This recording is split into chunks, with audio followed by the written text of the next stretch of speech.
There was a bitter easterly wind. The month, December.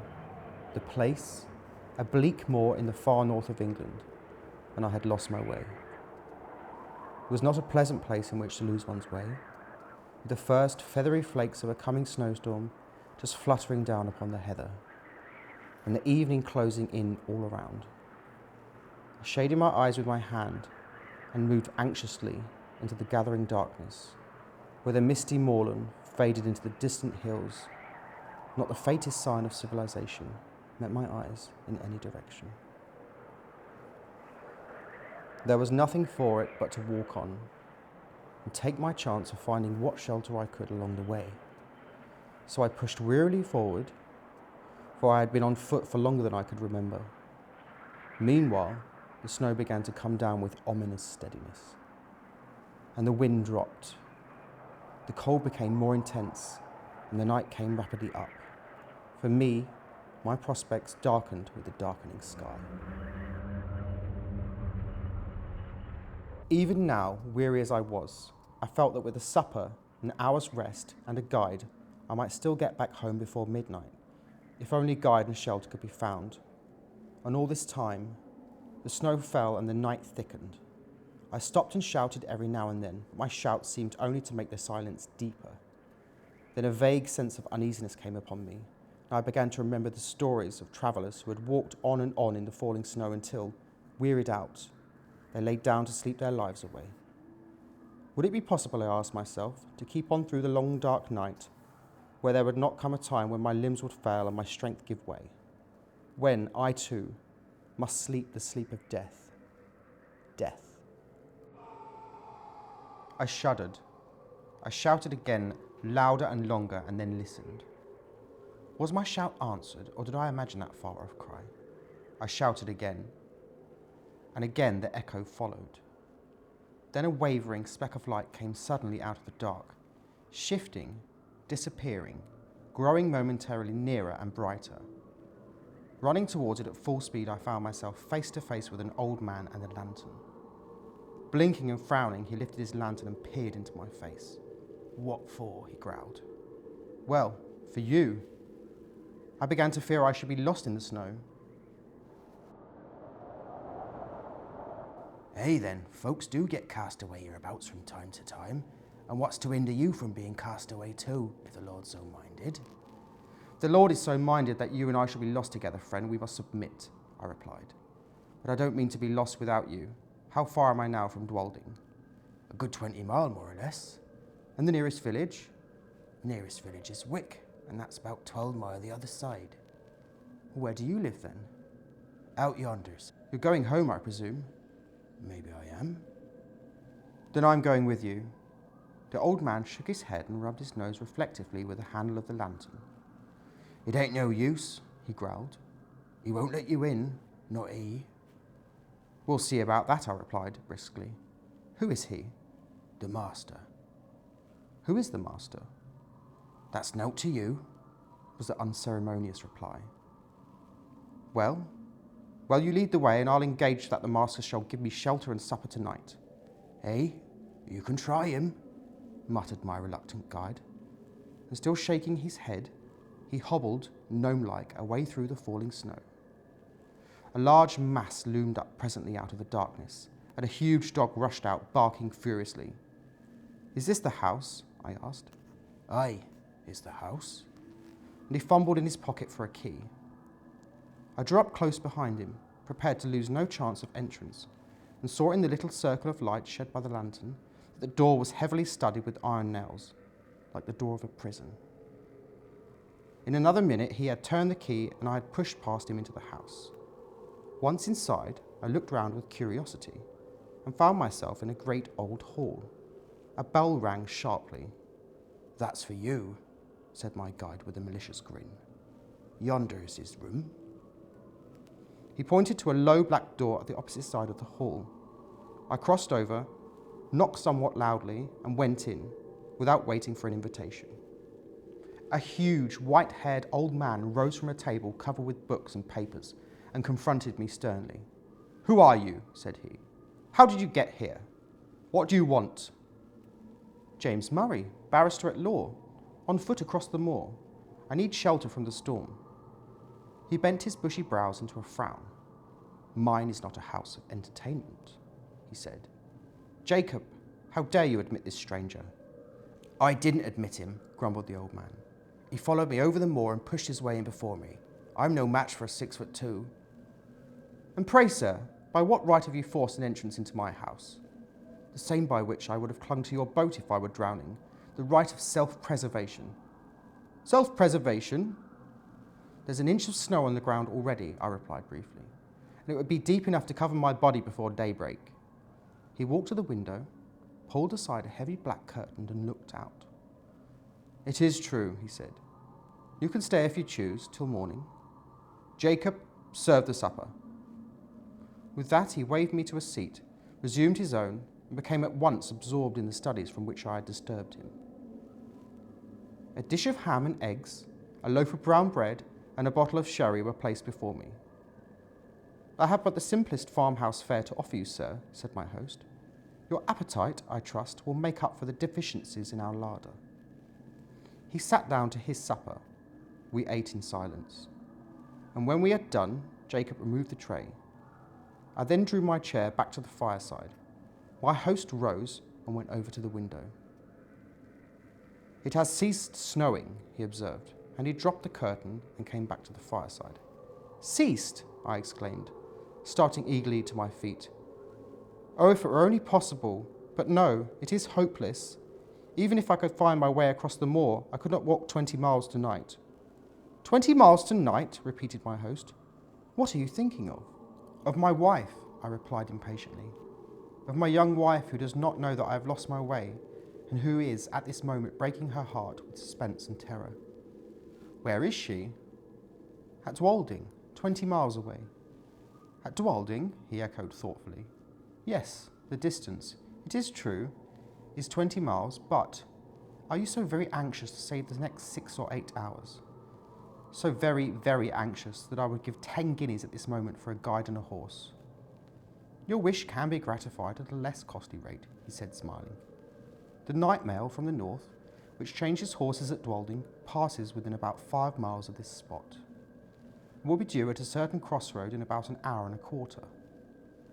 If Jacob were to go with you across the moor and put you on the old coach road, you could find your way, I suppose, to where it joins the new one."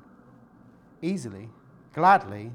He smiled again, rang the bell and gave the old servant his directions, and taking a strange bottle and a wineglass from a cupboard, he said, "The snow lies deep, and it will be difficult walking this night on the moor. A glass of courage before you start?" I would have declined the spirit, but he pressed it on me, and I drank it. It went down my throat like liquid flame, and almost took my breath away. "It is strong," he said, "but it will keep out the cold, and now you have no moments to spare. Good night." I thanked him for his hospitality and would have shaken his hands, but that he had turned away before I could finish my sentence. In another minute, I had traversed the hall, Jacob had locked the outer door behind me, and we were out in the white, wide moor. Although the wind had fallen, it was still bitterly cold. Not a star glimmered in the black vault overhead, not a sound, except for the rapid crunching of the snow beneath our feet. Jacob, not too pleased with his mission, shambled on before in sullen silence, his lantern in his hand and his shadow at his feet. I followed. Presently, at the end, as it seemed to me, of only a few minutes, he came to a sudden halt and said, "Here's your road. Keep the stone fence on your right and you can't fail to find the way." "This, then, is the old coach road?" "Aye, 'tis the old coach road." "And how far do I go before I reach the crossroads?" "Nigh upon 3 mile." I pulled out my purse and he became more communicative. "The road's a fair road enough," he said, "for foot passengers, but 'tis too steep and narrow for the northern traffic. You mind where the road edges are broken away? Close again the signpost. It's never been mended since the accident." "What accident?" "Ah, the night mail coach crashed right over into the valley below. A good 50 feet or more, just at the worst bit of the road in the whole county." Horrible. Many men lost their lives. All 6 men were found dead the next morning. How long is it since this happened? Just 9 years. Near the signpost, you say? I will bear it in mind. Good night.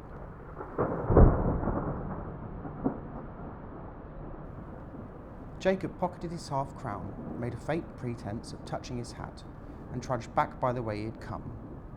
I watched the light of his lantern till it had disappeared, and then turned to pursue my way alone. The line of stone fence showed distinctly enough against the pale gleam of the snow. How silent it seemed now, with only my footsteps to listen to. How silent and how solitary. A strange, disagreeable sense of loneliness fell over me. I walked faster. Meanwhile, the night air seemed to become colder and colder, and though I walked fast, I found it impossible to keep myself warm. My feet were like ice. I lost sensation in my hands. I even breathed with difficulty, as though I were climbing a mountain. This last symptom became so distressing that I was forced to stop for a few minutes and lean against the stone fence. As I did so, I chanced to look back up the road, and there, to my infinite relief, I saw a distant point of light, like the gleam of an approaching lantern. I at first concluded that Jacob had retraced his steps and followed me, but then a second light flashed into sight, a light evidently parallel with the first. I needed no second thought to show me that these must be the carriage lamps of some private vehicle, though it seemed strange that any private vehicle should take such a disused and dangerous road. There could be no doubt, however, of the fact, for the lamps grew larger and brighter every moment. Although I could already see the dark outline of the carriage between them, it was coming up very fast and silently, the snow being nearly a foot deep under the wheels. And now the body of the vehicle became distinctly visible behind the lamps. It looked strangely lofty.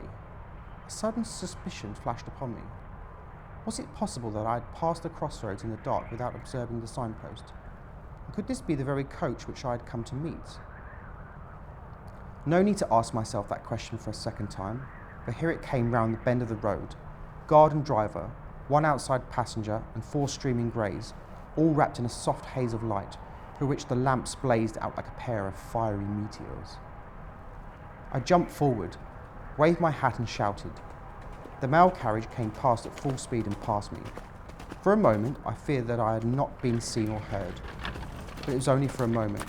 The coachman pulled up, neither answered my hail nor made the slightest effort to dismount. The outside passenger did not even turn his head. I opened the door for myself and looked in.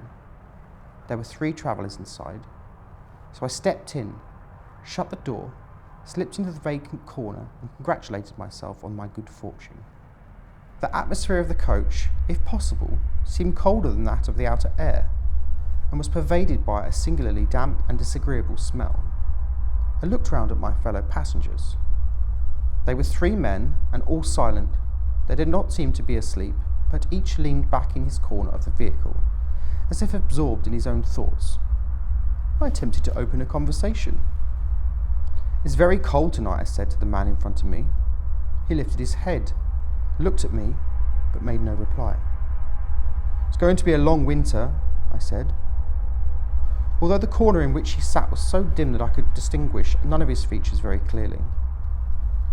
I saw that his eyes were still turned full upon me, and yet he never answered a word. At any other time I should have felt, and perhaps expressed, some annoyance, but at the moment I felt too ill to do either. The icy coldness of the night air had chilled me to the bone, and the strange smell inside the coach was affecting me with an intolerable nausea. I shivered from head to foot, and turned to my left-hand neighbour, asked if he had any objection to open the window. He neither spoke nor stirred. I repeated the question somewhat more loudly, but with the same result.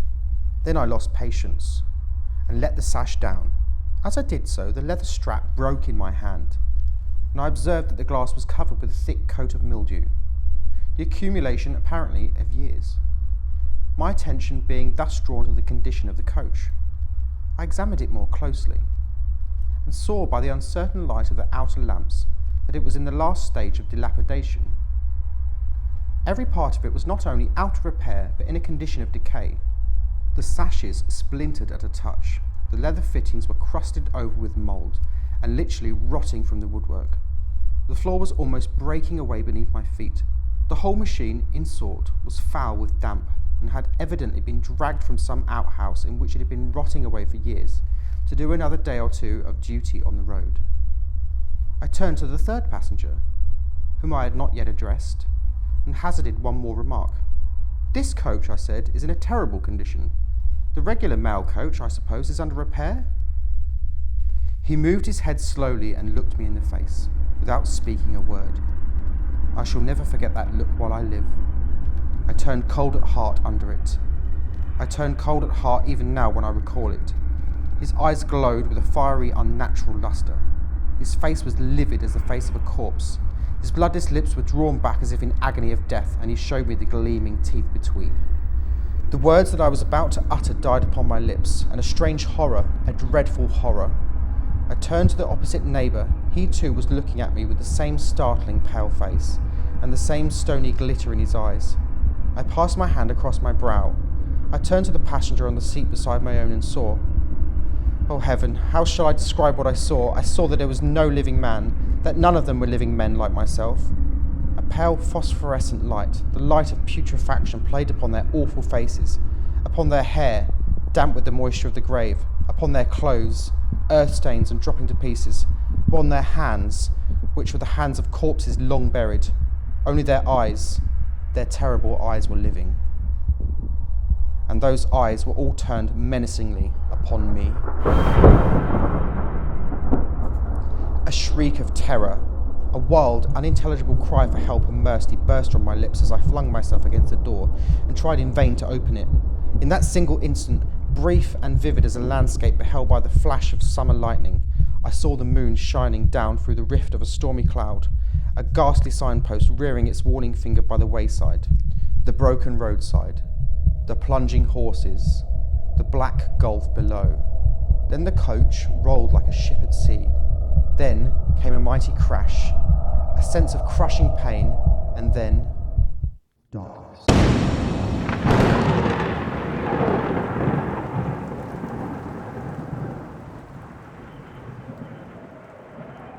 It seems as if years had gone by when I woke the next day from a deep sleep. The coach was nowhere to be seen, nor the 5 passengers. Perhaps I had imagined the ghostly figures, and in my panic to escape had fallen from the carriage in the confusion. I got up, looked around, not knowing where I was, decided to push on through the moor.